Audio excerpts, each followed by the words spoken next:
उत्तर प्रदेश में सचिव परीक्षा नियामक प्राधिकारी कार्यालय द्वारा डीएलएड प्रथम और तृतीय सेमेस्टर की परीक्षा तिथियों की घोषणा कर दी गई है। इसी के बीच में कुछ अभ्यर्थियों के द्वारा पीएनपी कार्यालय में परीक्षा को टालने के संदर्भ में ज्ञापन दिया गया है, क्योंकि जो एग्जामिनेशन डेट घोषित की गई है उसी पर कॉम्पिटिटिव एग्जाम से संबंधित एक परीक्षा भी होना प्रस्तावित है।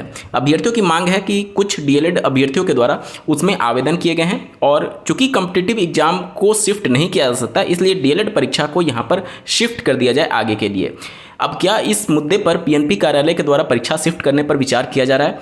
क्या आपकी परीक्षा टलने वाली है? इन सबके रिगार्डिंग इस वीडियो में डिटेल में बात करने वाले हैं। अंत तक जरूर जुड़े रहिएगा। नमस्कार दोस्तों, मेरा नाम है नीरज, आप देख रहे हैं कैरियर बिट यूट्यूब चैनल। अगर आप इस चैनल पर पहली बार विजिट कर रहे हैं तो इसको सब्सक्राइब करते हुए बेल आइकन को प्रेस करना ना भूलें। डीएलएड का जो बैच है, खास करके बात करें अगर 2023-25 बैच, जिसका 2 साल का प्रशिक्षण लगभग कंप्लीट हो चुका है और आज के डेट में उनकी 3rd सेमेस्टर की परीक्षा हो रही है। अभी 4th सेमेस्टर की परीक्षा होने में कम से कम आप मान करके चलिए कि 4-5 महीना लग ही जाएगा, क्योंकि इसी का रिजल्ट घोषित होने में कम से कम 3 महीना का समय पीएनपी ले लेगी। अब और परीक्षा भी लगभग अभी से देखेंगे तो लगभग 1 महीने के बाद ही है। तो अभी से 4-5 महीने का तो समय आपका 4 महीने का समय सिर्फ आपका रिजल्ट घोषित होने में लग जाएगा। जैसे पिछली बार आपने देखा होगा कि 2nd सेमेस्टर की जब परीक्षा आयोजित की गई थी तो उस समय हो रहा था कि रिजल्ट बहुत जल्दी घोषित हो जाएगा, क्योंकि पहले ही प्रैक्टिकल के नंबर्स और ये सारी चीज़ें हो चुकी हैं। लेकिन आपने देखा कि रिजल्ट घोषित होते होते 2.5 से 3 महीने का समय बीत गया। ये ट्रैक रिकॉर्ड रहा है पीएनपी का कि इतना समय ले ही लेती है पीएनपी। तो अभी आप देखेंगे लगभग 1 महीने बाद से परीक्षा है, लगभग की मैं बात कर रहा हूँ। उसके बाद से अगर 3 महीने जोड़ लेंगे तो अभी से लगभग 4 महीने, और उसके बाद अगली परीक्षा कराने में 1 से 2 महीने का समय और मान लीजिए, क्योंकि रिजल्ट घोषित होगा, कौन फेल होगा कौन पास होगा उसके बाद ही तो अगली सेमेस्टर की परीक्षा में अभ्यर्थियों को सम्मिलित कराया जाएगा। बिना रिजल्ट घोषित तो हो ही नहीं सकता। तो अभी से कम 5-6 महीना तो आपका लग ही जाएगा कम से कम, जो 4th सेमेस्टर की परीक्षा है वो कराने में। और रिजल्ट घोषित होते होते हो सकता है कि 2-3 महीने 4 महीने और लग जाए।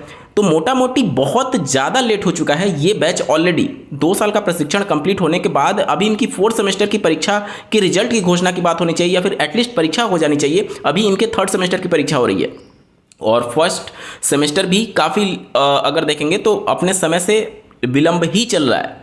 तो इस हिसाब से परीक्षा टालने को लेकर के जो ज्ञापन दिया गया है, इसके वजह से बहुत सारे कैंडिडेट जो कि कॉम्पिटिटिव एग्जाम में सम्मिलित नहीं हो रहे हैं या फिर जिन्होंने आवेदन नहीं किया है, उनके मन में रोष है इस बात को लेकर के कि ऑलरेडी बैच लेट चल रहा है और अब परीक्षा को टालने की बात आ रही है। अगर आप पीएनपी के द्वारा पिछले कुछ वर्षों में, विगत वर्षों में जो डीएलएड की परीक्षा कंडक्ट कराई गई है, उसमें भी इस तरीके की कॉम्पिटिटिव एग्जाम के डेट क्लैश कर रहे थे और अभ्यर्थियों के द्वारा ज्ञापन दिया गया। लेकिन मोस्टली केसेस में ये देखा गया है कि पीएनपी जो है वो डेट को स्थगित नहीं करती है, और इस बार भी स्थगित होने की संभावना कम ही है। बहुत सारे लोग ये कह रहे हैं कि परीक्षा टल जाएगी या फिर शिफ्ट हो जाएगी। अभी के लिए आप 100% मान करके चलिए कि परीक्षा अपने नियत समय पर जो तिथि घोषित की गई उसी के अनुरूप होने जा रही है, जब तक कि पीएनपी के द्वारा कोई ऑफिशियल नोटिफिकेशन ना निकाल दिया जाए। और विगत वर्षों में देखा गया कि बहुत कम बार ही या फिर बहुत कम चांसेस होते हैं परीक्षा टालने के संदर्भ में, ठीक है, क्योंकि पूरे प्रदेश भर में ये परीक्षा एक साथ कंडक्ट कराई जाती है। एग्जामिनेशन सेंटर मिलने में बहुत ज़्यादा दिक्कत होती है पीएनपी को, और इस वजह से ये सारी दिक्कतें आती हैं। तो बहुत कम चांस है परीक्षा टलने या फिर स्थगित होने की। और पिछले कुछ वर्षों में अगर आप इनका ट्रैक रिकॉर्ड देखेंगे तो इन्होंने कॉम्पिटिटिव एग्जाम पढ़ने के बावजूद भी बहुत कम बार ही परीक्षा को टाला हुआ है, ठीक है। तो आप अपनी परीक्षा की तैयारी में लगे रहें। परीक्षा अपने नियत समय पर हो रही है और फालतू के भ्रामक खबरों पे विश्वास ना करें जब तक कि पीएनपी कोई ऑफिशियल नोटिफिकेशन नहीं निकाल देता है, ठीक है। सभी सम्मिलित होने वाले अभ्यर्थियों को आपकी परीक्षा के लिए बहुत बहुत ढेर सारी शुभकामनाएं। इस वीडियो को देखने के लिए आपका बहुत बहुत धन्यवाद। भगवान करे आपका दिन शुभ हो।